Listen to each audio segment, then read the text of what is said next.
Hello, good afternoon, LinkedIn. As I click the button to go live, I hear my child screaming very loudly in the background. And so I was sitting there and contemplating, do I put my face on the screen? Do I give it a couple more minutes? That's just become literally the story of our lives, and is going to be for a while. So if he once again makes an appearance in the background, it won't be the first time. It's always equally as awkward and uncomfortable for me, but everybody has been so supportive and encouraging, even when those things have happened. So thank you in advance in case it does transpire. So excited to be doing this interview today. I have been since virtually meeting my guest a few weeks ago. I have been counting down to this interview to just have the opportunity to chat again. And sometimes it feels to me that my interviews are self-serving in a way, because I'm just so excited to talk with my guest and chat and ask questions, that I even forget that, there's an audience and that other people are part of the conversation as well. So if you are there, if you're watching, if you're listening, let me know that you're there. Either click like or say hi in comments so that I know that we're in this conversation together. And of course, as always, if you have questions, if you have comments, do share them. I get very immersed in my discussions with my guests, but I do try to keep an eye on the comment box to see that if you do have questions, to make sure that I'm asking them as well. So my guest today, without further ado, is Bill Dolan. There's so many things to say about Bill, but they'll all transpire in the questions that I'll be asking. Just to quickly introduce him, he's a former Walt Disney television director. He's an Emmy-nominated TV and video director. He has worked with all sorts of celebrities: Gwen Stefani, Black Eyed Peas, Maroon 5, Bill Clinton. I feel that I am all of a sudden not 6 degrees of separation with so many more people now that I, virtually know Bill. Bill also wrote a book called The 7 Disciplines of Relationship Marketing, and I highly recommend it to all of you. I'll put the link on the bottom of the screen later on in the interview, whether you're in marketing or not, and we'll talk about different applications of the book. It really is pertinent to people who are not in marketing as well. So 7 Disciplines of Relationship Marketing. And he owns a strategic creative agency called Spirit Media. So without further talk from me, let's please welcome Bill to the show. Hi, Bill. Hi, Marina. Great to see you. So excited to continue our conversation. It was great, virtually meeting you a few weeks ago. And I've just been brewing with questions and more things that I wanted to find out. And also, you're extremely active on LinkedIn. Mm-hmm. And, those of you who don't, follow Bill or not connected, do follow him for a breath of positivity every single day. So it's been really great to get acquainted with your content as well, and, all the things that you put out there. Oh, thanks. I really appreciated that. I put it out there. Obviously, you can tell from my heart. And the things that are related to my business, I think, are valuable for people, especially in a season like now. I think there's a lot of heart checks going on, and it's more important than ever to get here with all of us in our organizations. And, I believe we've seen a shift in that, specifically on LinkedIn. People have been saying before the pandemic, a lot of people said, LinkedIn's just becoming another Facebook, and there's no different, in the type of content, it's becoming too similar. I've been feeling, however, in the last few weeks that LinkedIn has become a little bit more of a, breath of fresh air, positivity, support, a lot less, Facebook has become a little bit more of a battleground all of a sudden. But it's become very positive. Do you feel that too, being in marketing specifically? Well, definitely. Now, granted, once you start putting a bunch of people in a single space, there can be a sense of homogenization that takes place and blending. And so there are going to be elements of Facebook. When I look at Facebook, which is theoretically started around friends and family and communication, and you still have that element. There are people that just use it for friends and family, but it has become a place for people to vent. Yeah. and to advocate for causes or beliefs or things like that. And I respect that. There's definitely a need and there's a place for that. LinkedIn, was originally designed for business. And for those of us that are in business, there is some degree of assumption that along with our role in business comes the assumption that we're leaders of ourselves, leaders of groups, leaders of teams. And so I think what you see in LinkedIn are things that are a little bit more principle based, practice based, strategic based. And if someone goes on a rant, we understand that. But this really isn't the platform for a rant. It's a platform for elevating people to be their highest self, personally and professionally. I love that. A platform for elevating people, yourself and other people as well. I love that a lot. So I'm going to ask you a lot of other questions about business, about social media and marketing in general. But I want to first rewind. I want to rewind to 2 decades ago and ask you a question that I never thought I would ask of anybody. And it just gives me goosebumps to even ask it. So to rewind 2 decades ago, when you were on a plane and you died, tell me about that.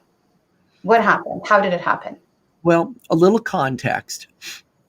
And I grew up in the television industry, and I had a very rich career working for the ABC team here in the region.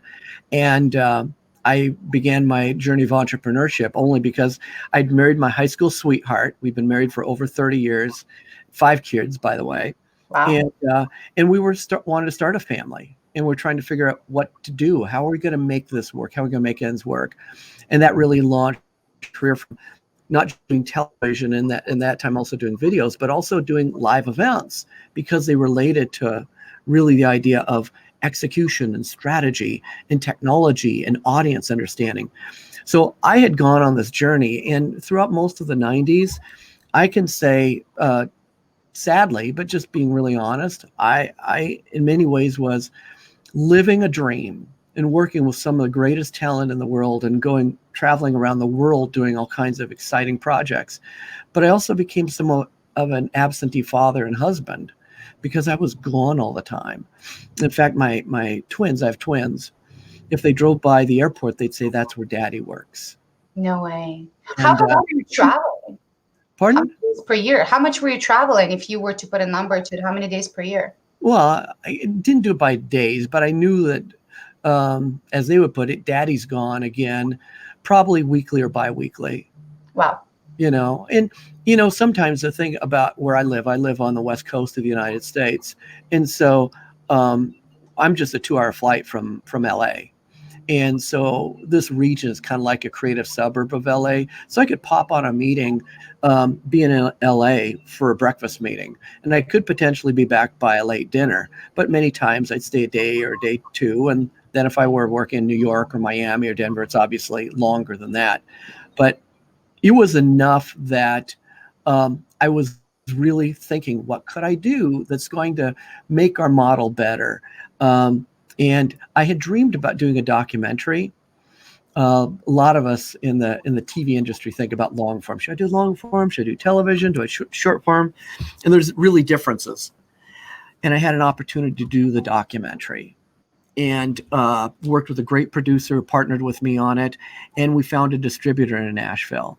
Now, that's this really important thing to note. And for people that are watching this, that are involved in any type of content, or if you're a writer, if you wrote a book or you're producing, there's 2 key factors that are critical for this. One is the development of the content, but the other is the distribution to your market. And that's why you see a convergence in the industry between Disney owning and both the content and distribution. ESPN, which is a part of Disney, doing that. Netflix, we're a distributor, now we want to do content. I was in that place where I could get a distributor, and this is going to go out. So that morning, January 28th, 1999, I was about to step into what I thought was the holy grail of a new career opportunity. And I was giddy because someone's going to write me a big check in Nashville for the rights to distribute my stuff. I thought, oh my gosh, this is like crazy cool. So I got on that plane with my best friend, Timothy Greenidge, who is one of the greatest gospel singers in the world. And to this day, my very best friend, who I love with all my heart, we got on this plane to go to Nashville. In about 20 minutes of the flight, I started to feel funny. And it was weird because I'm never sick, ever. An allergy here or there, but nothing. And it got so bad that it felt like stuff was closing in on me. And I turned to Tim. I said, Tim, something's not right. And that's the last thing I said. And my eyes, I guess, just rolled back in my head. My arms flopped by my side, and my heart stopped cold.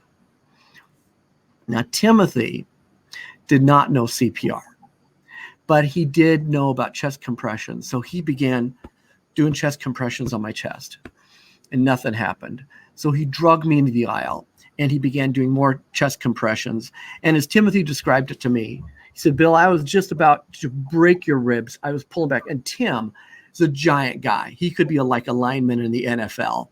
So if he was going to break my ribs, he could do it. He said he pulled back. And as he pulled back, I took a breath. And I came back. And I can tell you, Karina, that I would put it up there with being a father, marrying the love of my life, as being one of the greatest moments, if not the greatest moment of my life, because it changed me. And as I would say, and there's a couple things about that. Once you've crossed the threshold of eternity, how you live your life changes, and it changes forever. It makes you ask a lot of questions, and that has been continued to be my 20-year journey, is why we all get the gift to wake up every morning. I mean, we take it for granted that we get up every day and we have a meaning, we have purpose. We get to use that breath to do something very special. And that's something that I count as just a blessing every day. I'm barely breathing here listening to you.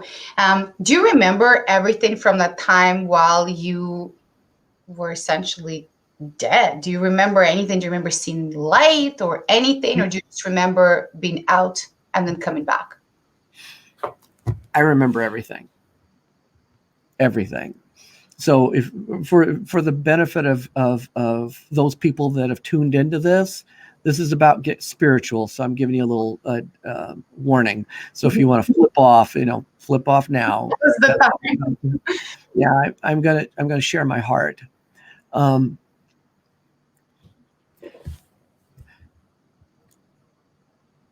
When I left that fast, I felt like I came into the presence of God, but more than what we would define as God. I came in the presence of the total and complete embodiment of love. Complete and total embodiment of love. So complete as if I turned to the right to look at the end of it, and there was no end. To the right, there's no end. It was as eternal as the dimension I was in. And I got to tell you, just so you know a little background on this. I mean, when I grew up, my father was very ill, and he was in pain a lot, and he took it out on me. So I experienced both physical and verbal abuse as a child. I mean, it was a tough environment. And a lot of times we take the things that we've experienced in life, and however our approach is to the divine, we superimpose those because we want to turn God into a human. We want to turn the divine into a human and put all these characteristics on. It's easier to understand.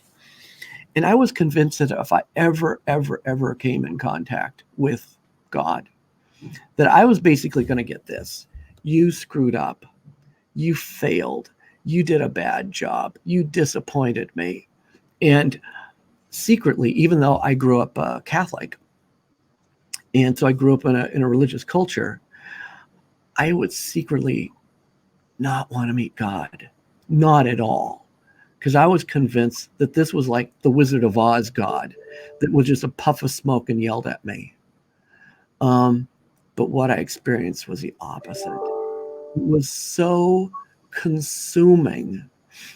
And in that moment, I felt like a laser beam like went through my head. It's like, I get it. I get it. And I felt like I was in a dimension, that eternity, that everything that ever has happened and everything that ever will happen has happened.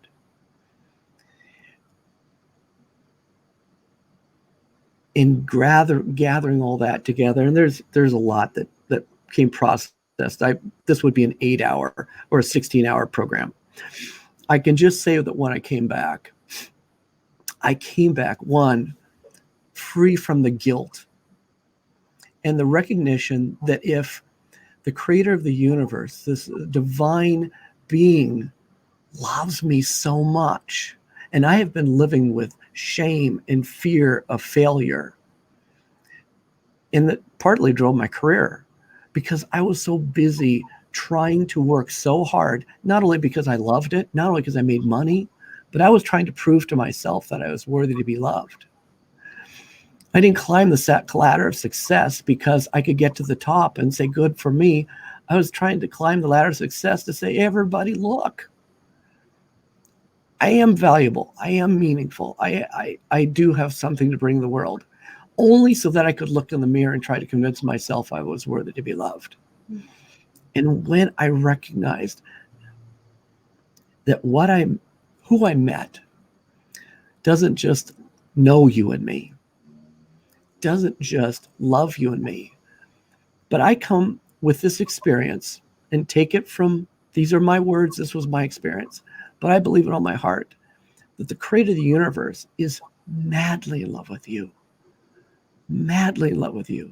and has felt every fear, has dreamed every dream with you, has shed every tear with you, and is your biggest cheerleader, wanting you to live the fullest of everything you can be. That's a game changer. And it changed my life. And I will say I continue to absorb it.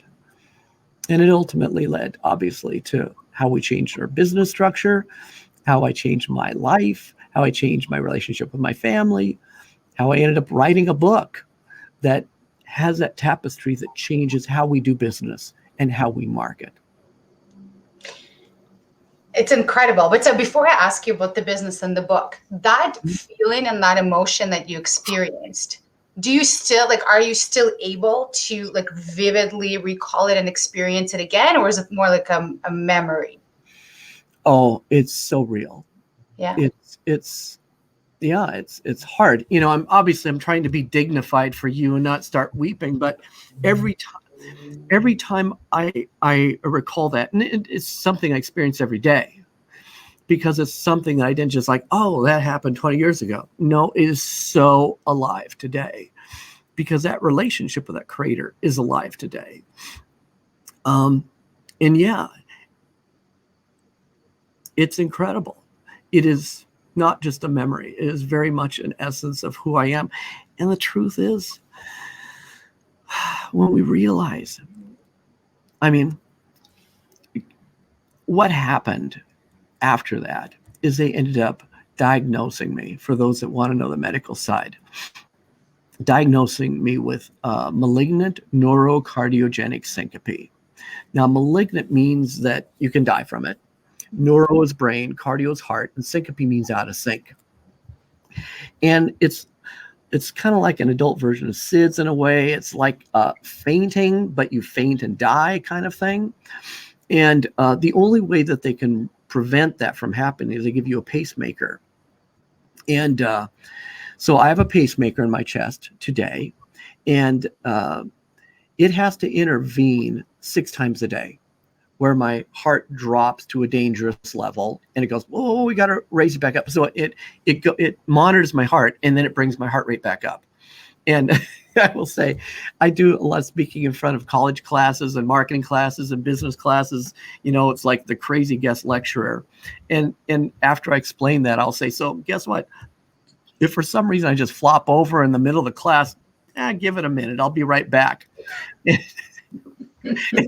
usually I get the kids are like, holy crap, and the truth is, it works every day.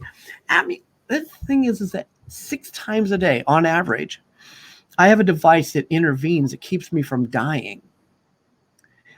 In our life, we are so strong and so rugged and so fragile.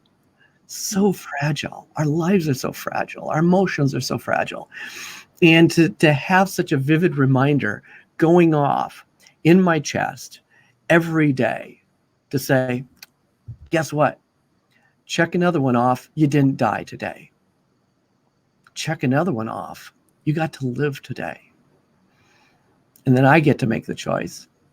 Check another one off. Did you make a difference today? Mm-hmm.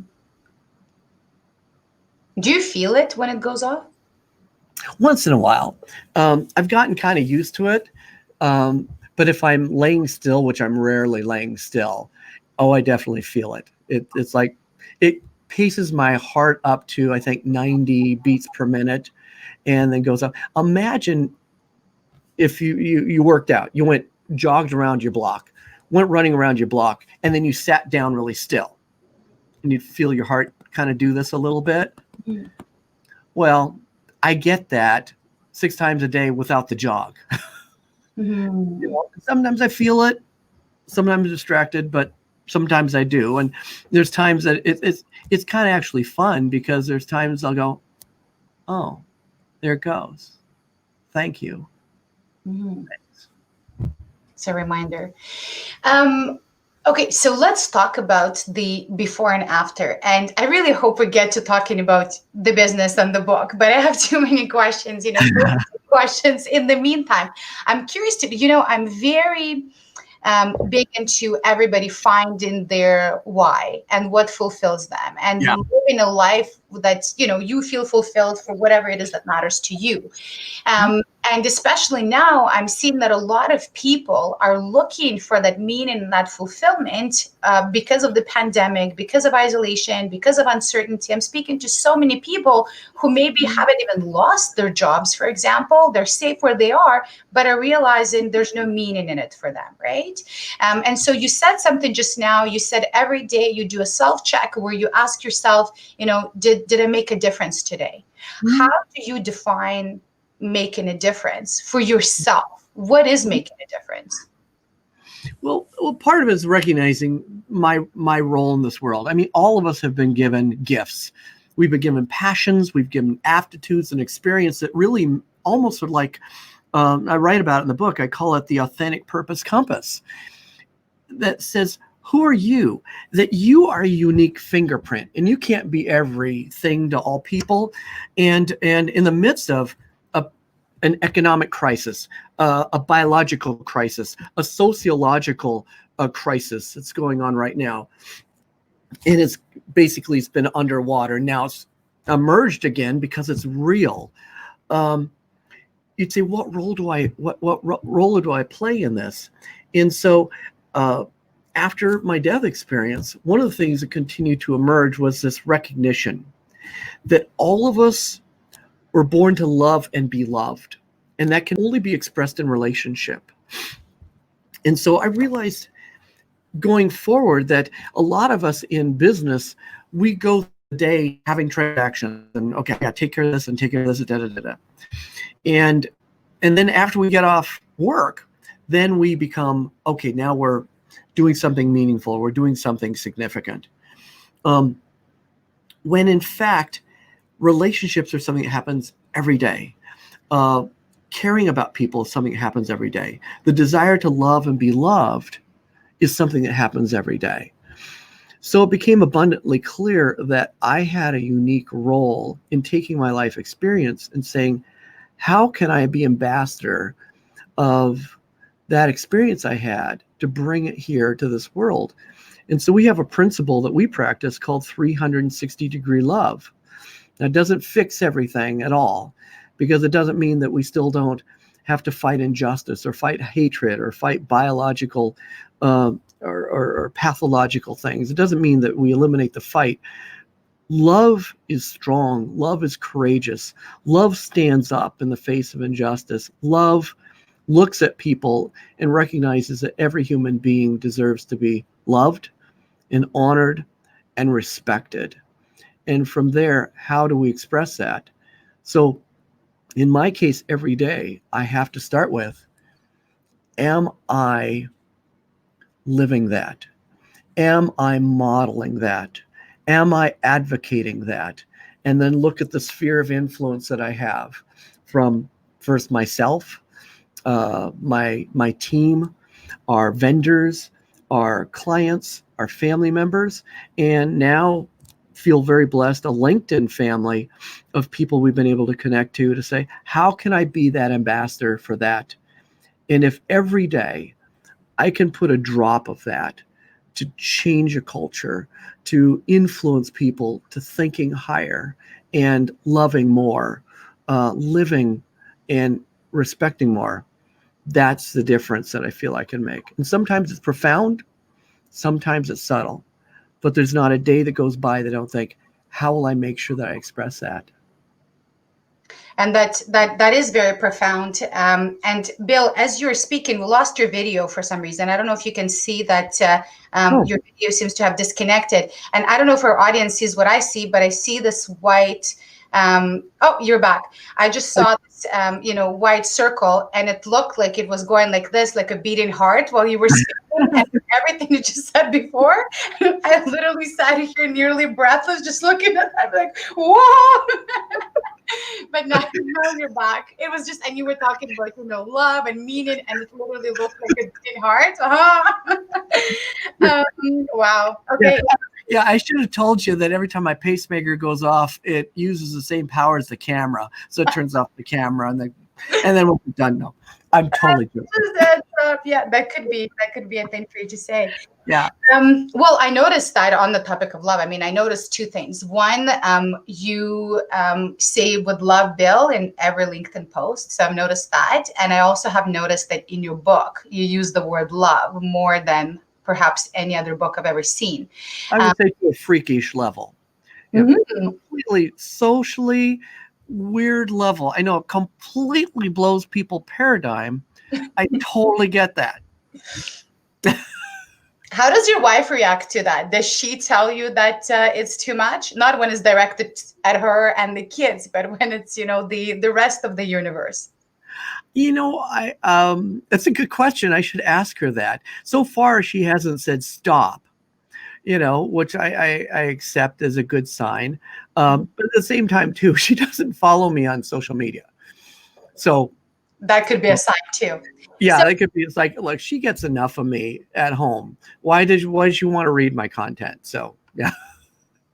Although I have to say, your content is really good and valuable. So you might be taking, in your own words, the love piece to a freakish level. I don't necessarily agree with that. I think that we need more of that. I do think that, especially in the business context, we're also used to putting on our game face and serious face and, the poker face, where sometimes when you relax, I'm in the headhunting world. So I often tell people, when you go in an interview, don't put on a poker face, show that you're really interested. And then I tell clients too, because I'm often the mediator in between. And I tell the client, the candidate really loved you. And the client goes, really? And then I go to the candidate and I go, they really loved you. And the candidate goes, really? And I'm like, why can't you just tell each other and then just get hired? So it's, I don't think it's too much. I think it's not enough. Yeah. But so tell us about your book. So the 7 Disciplines of Relationship Marketing. How did that, had you been thinking already? When did you start writing the book? Before, after? How did it come about? Well, it really, it's a product of decades of working in this industry and learning so much. One of the things that has been such a blessing for me is working with people at the absolute highest level of communication and entertainment and marketing and advertising. I live in Portland, which is the land of Nike, the land of just do it. And I've had the privilege of working with Nike, and I've also had the privilege of working with Adidas, which has its North American headquarters here, and working with them on messaging and strategy and pieces like that. And I've worked with obviously these incredible entertainers, which, by the way, are really like the superstar, like sports athletes. When I think of Will.I.am, like of the Black Eyed Peas, and realize how much he pushes himself to raise the level. Gwen Stefani, what she does to push herself to the highest level. And I could go down all these lists that they have been inspirations to me, and to see what works and what doesn't work. So after my death, I jokingly say, but really not jokingly, look, if you have a death experience and you weren't a little spiritual before, you get a little bit more spiritual, that's natural. You're going to get that way because it's going to demand that you ask a lot of questions and you try to get clarity and understanding. And so I went, again, being raised Catholic, I went back to some of my roots, Jesuits, where I went to school. So it was going back to Plato, it was going back to Aristotle, it was going back to Socrates, it was going back to some of the great writings of the great philosophers and world leaders. Among them included Jesus Christ, who obviously was a centerpiece of my faith. But I went back and I started reading this material again. And the thing that jumped out specifically was when I got to the four Gospels.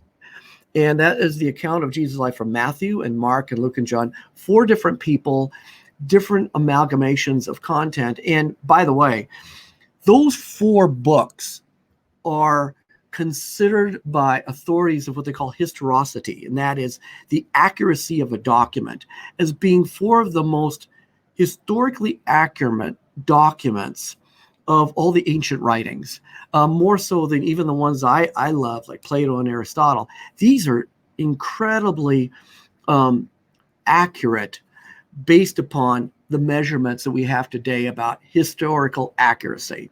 So I read them not with the idea of my spiritual mind, but the idea is I wanted to learn from this person.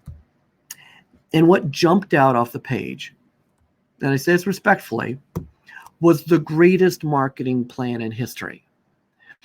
And it just amazed me, the brilliance of what he said, where he did it, how he said it. And there was a series of steps that I saw, 7 of them specifically, that I could see were applications or disciplines that I could see in this 4-year window. And I could compare that to my clients. This looks like Apple. Oh my gosh, this looks like Amazon. Oh my gosh, this looks like Lady Gaga. And I realized that there wasn't just a marketing model going on. I was witnessing the template for creating a movement. And it was from that I started digging deeper. And not only to his life, but also other people that I've seen in the world apply this, including my clients and people I'd love to work with.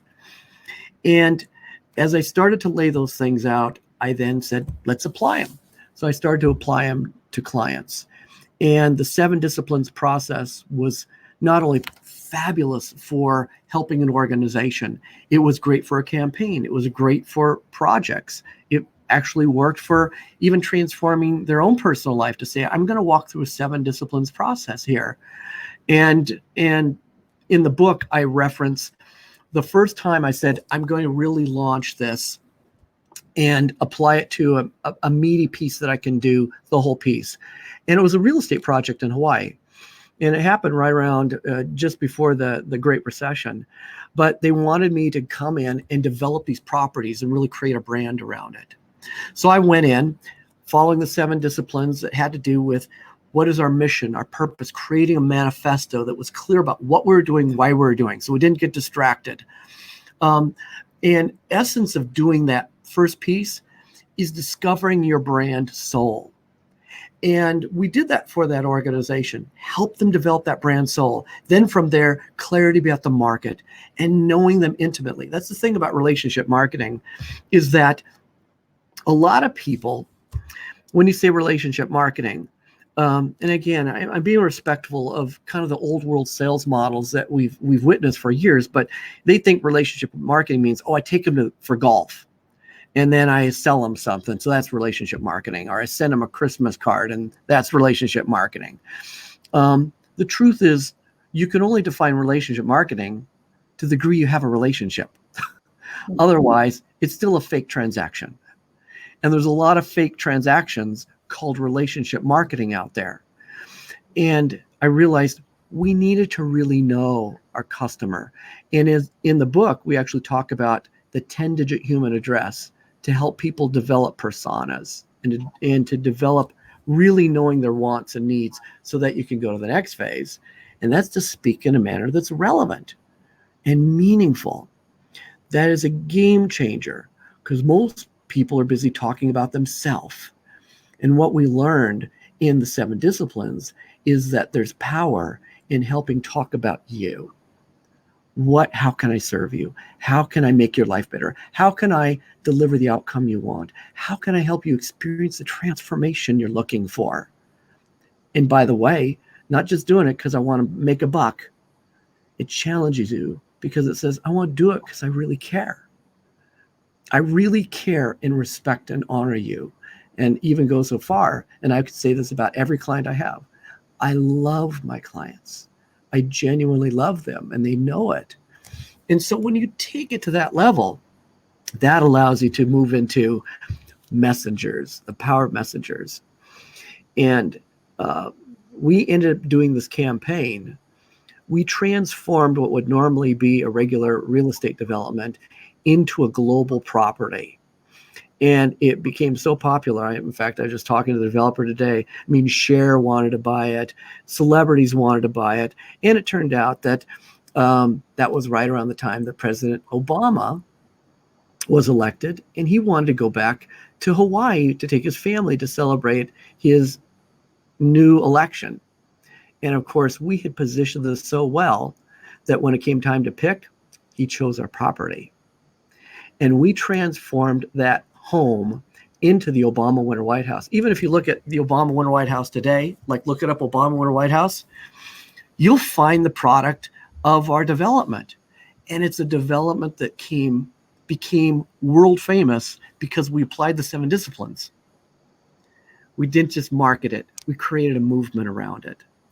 And it, to this day, it's a hot property over in Hawaii. We had eventually an investor buy it, and they love it.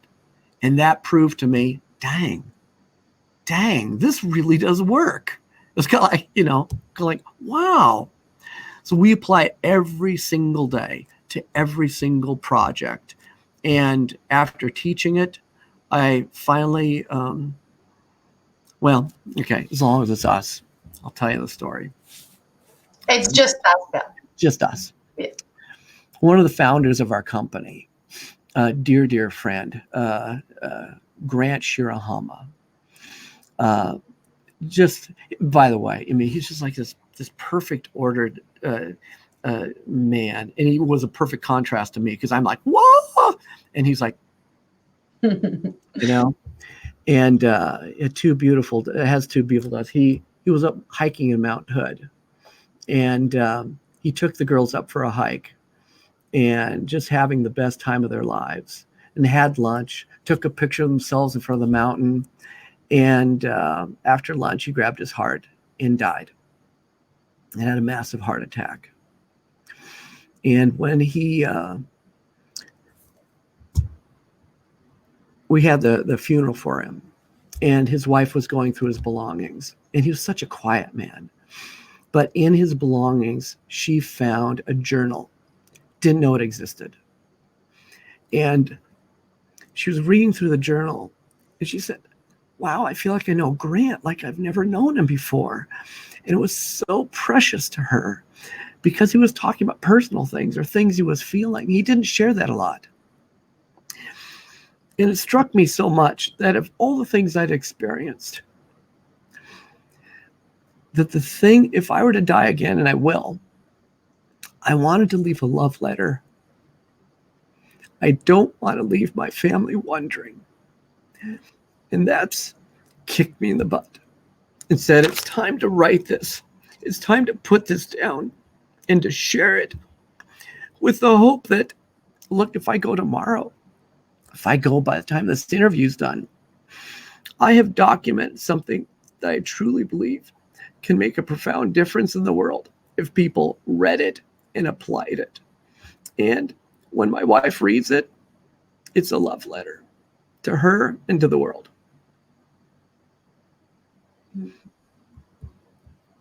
That's very inspiring. But one of the things that I actually have been thinking about after our last conversation and then leading up to today is so I am very selective and careful and possessive with the word love. Okay. And it's also my Soviet background, right? Like Yeah, it's very, black and white there. right. So, like, how do you define love? And when you're saying you love all your clients, is it a testament to the fact that you just have so much love to give? You love everybody? Is it that you're selective with your clients and they have to align on values and core values? And, when you're talking about brand soul, there has to be enough of a soul. And is it every business? I'm just like piling questions on top of questions now, but essentially the essence is the same.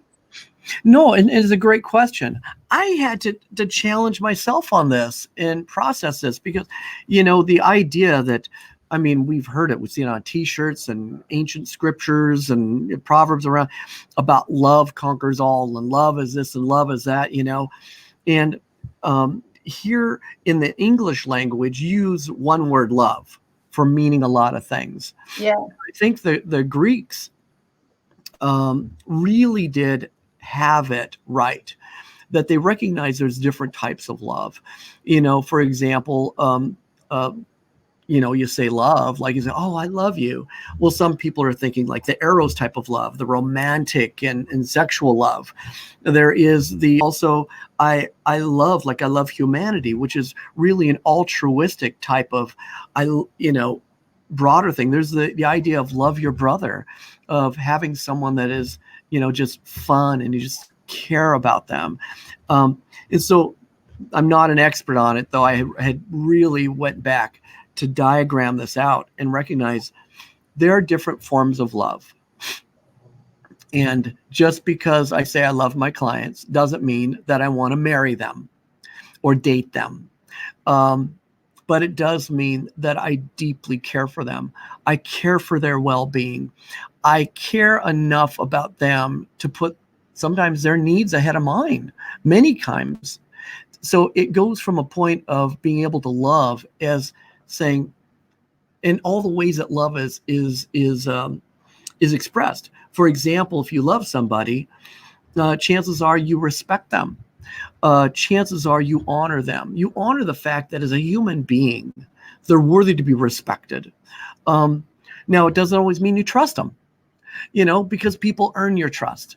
It doesn't always mean you agree with them because, to think that you have to agree with somebody all the time to love them would mean that no one would be married for more than 20 minutes, no one would be in a relationship for more than 20 minutes if you actually have honest conversations.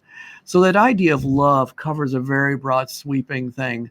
But at the core of it is says, I respect and honor and care about you so much so that I'm going to take the energy to know you so that I can serve you.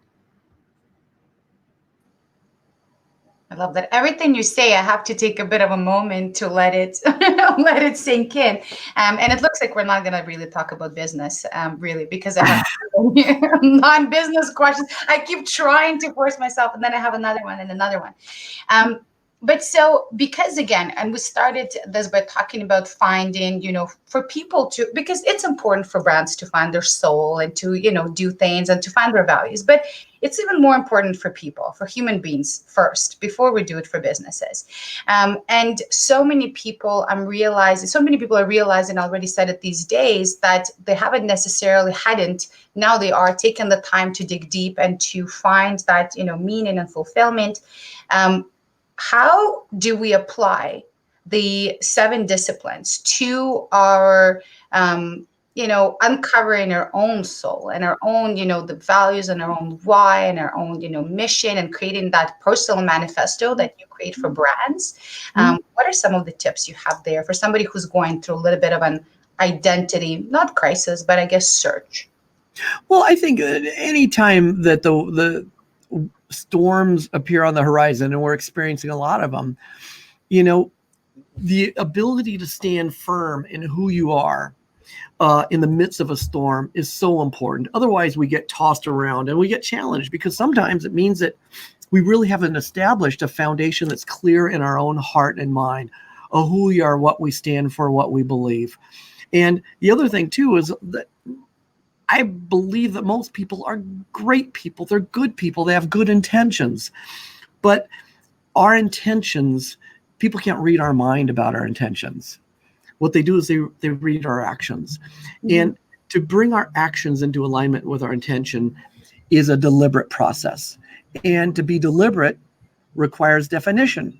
And that's why, in fact, for anybody who, whether they buy the book or they don't buy the book, you can go to 7drm.com, and I have some downloadable worksheets. And so you can go through this process, and it's just a way to categorize and start inventorying information. And at the heart of it, and the first discipline has to do with mission, is what we call helping you develop your mission manifesto, what you really believe, what you really stand for.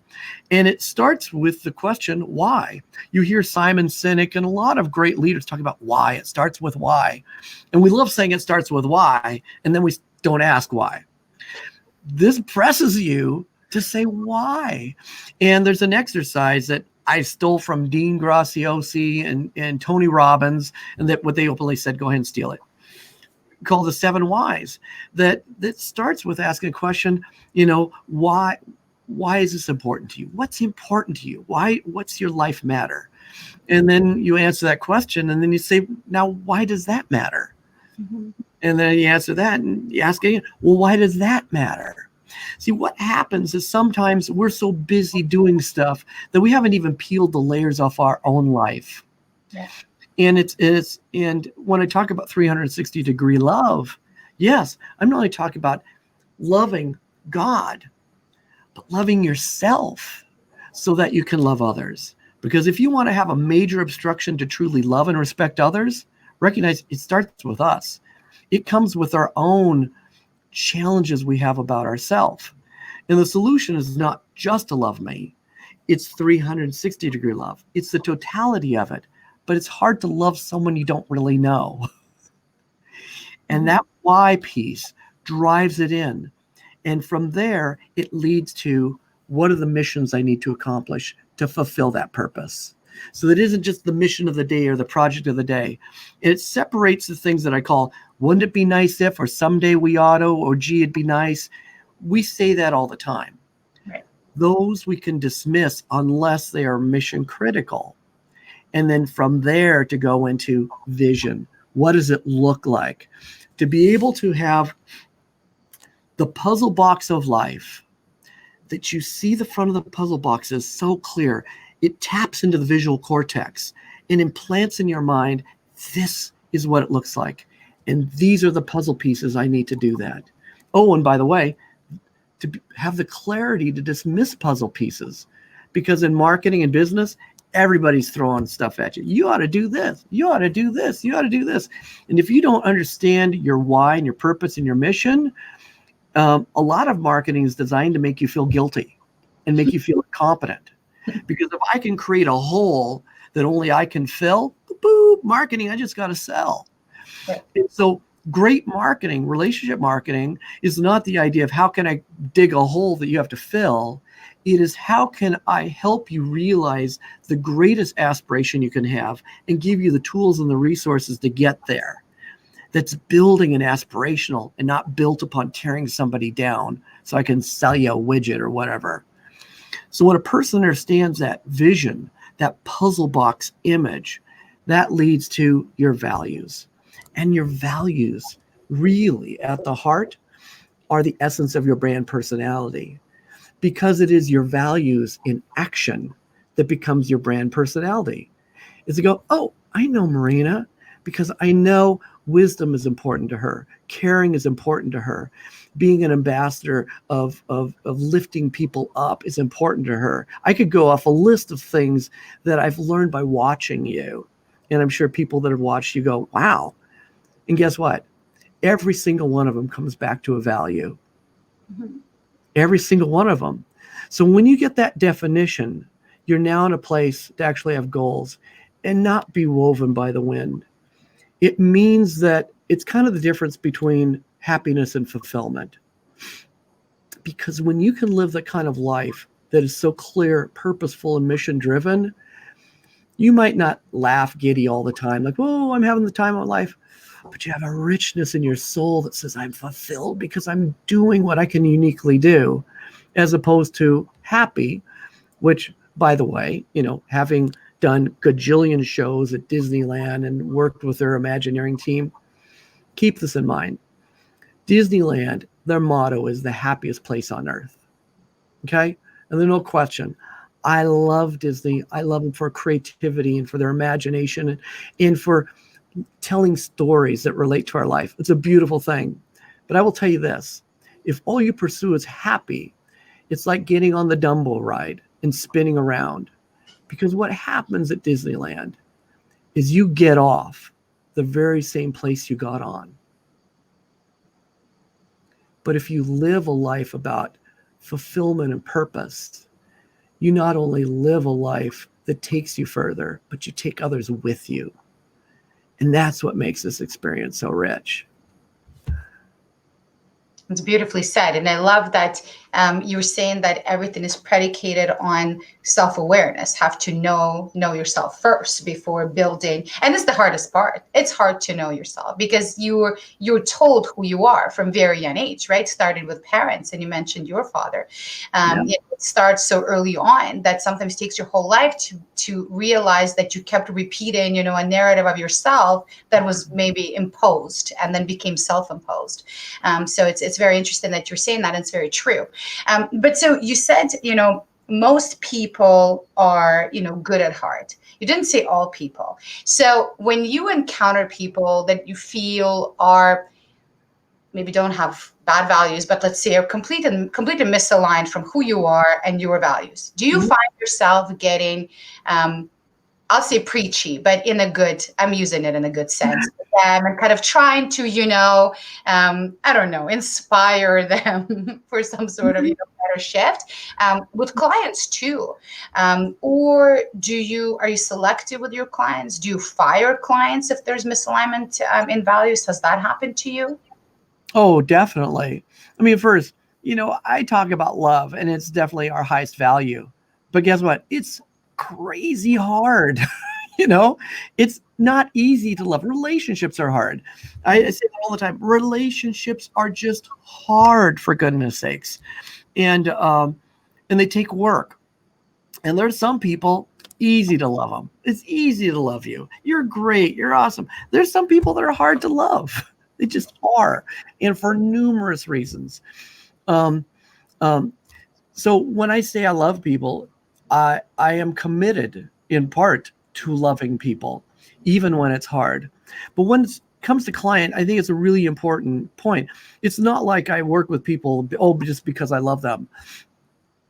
We're in the thing about business, in particular the media business. I haven't thought about this if I'm an accountant or a doctor or whatever, but I'm in a unique place that I multiply. I'm a multiplier.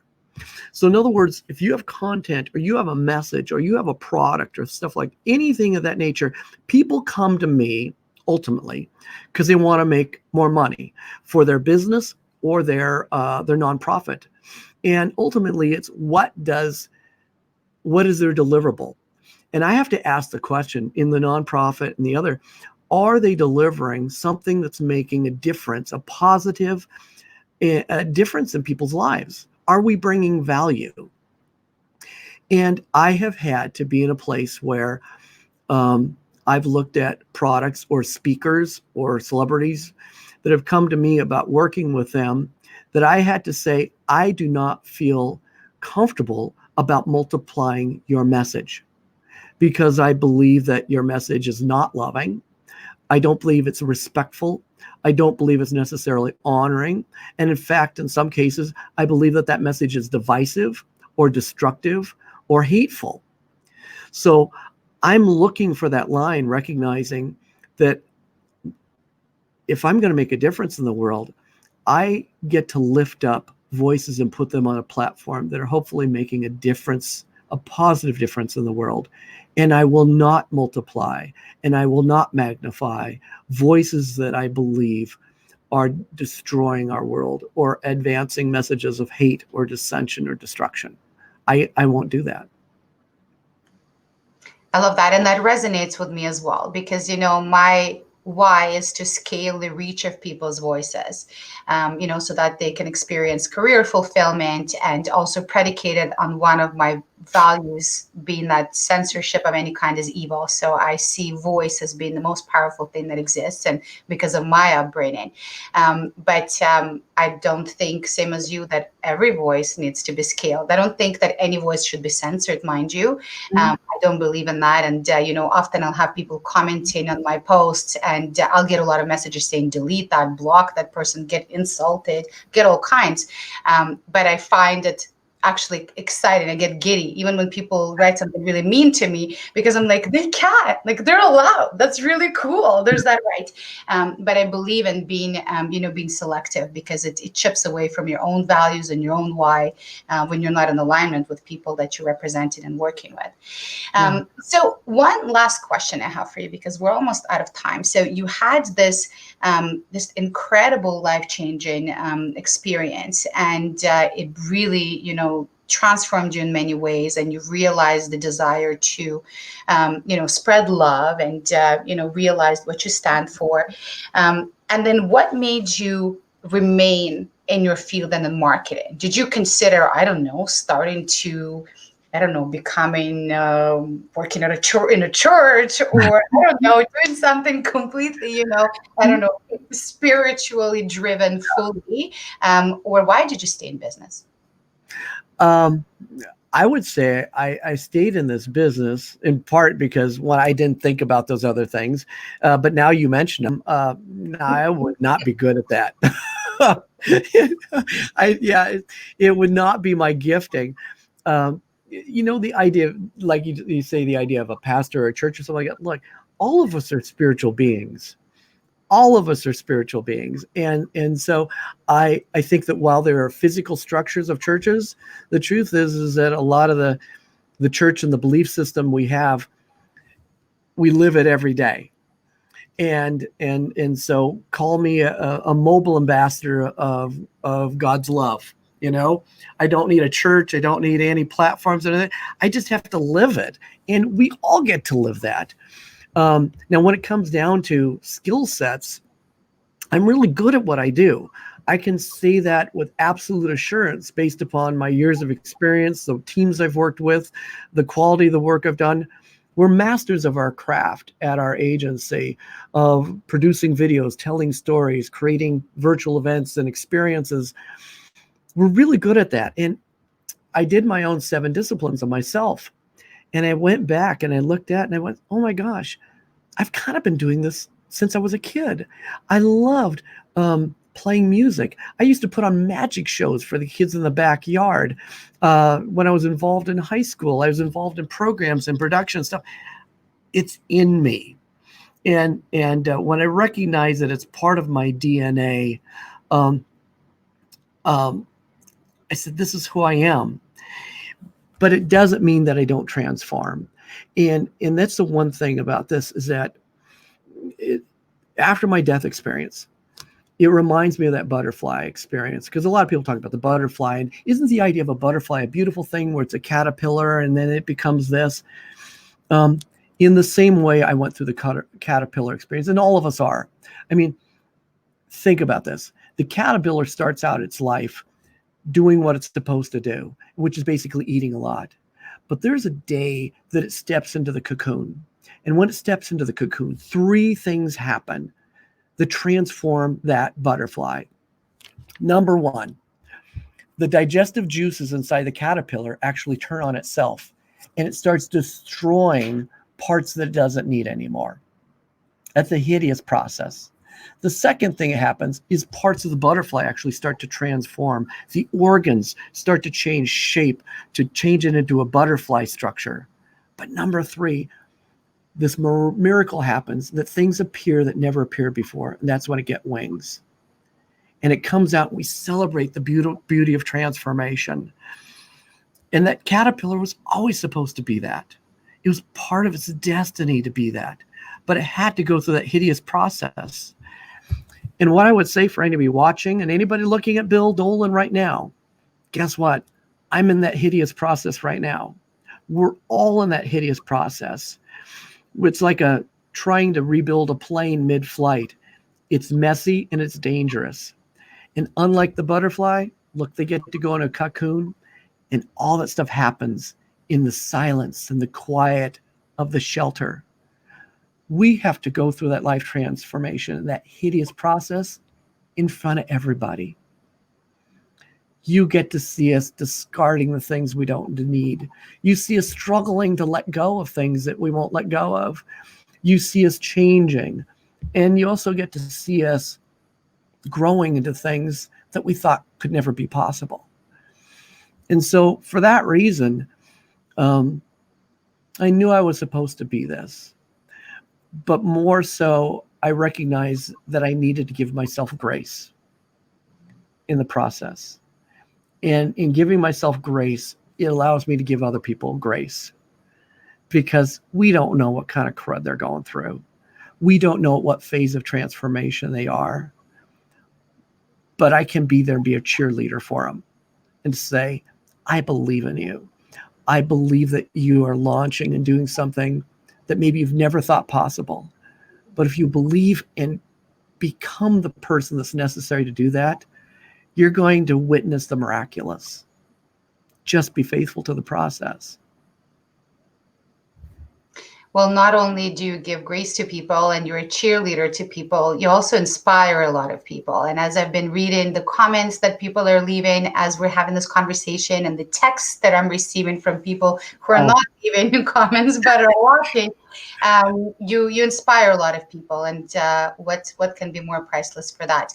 I spent this hour sitting in a permanent state of goosebumps, and I will just need to go and then process everything that you spoke about and that we discussed. I would just like to thank you from the bottom of my heart for giving the time, sharing your story, sharing the power of vulnerability, and not wearing a mask, but really showing the soul and the heart. I just find that it's incredibly inspiring and also validated, because I try to do that too. So it's validating that it's not, silly or not professional or any such thing. It's beautiful and truly inspiring. So thank you so much for being with us here today. Oh, thank you, Marina. It has been an absolute honor.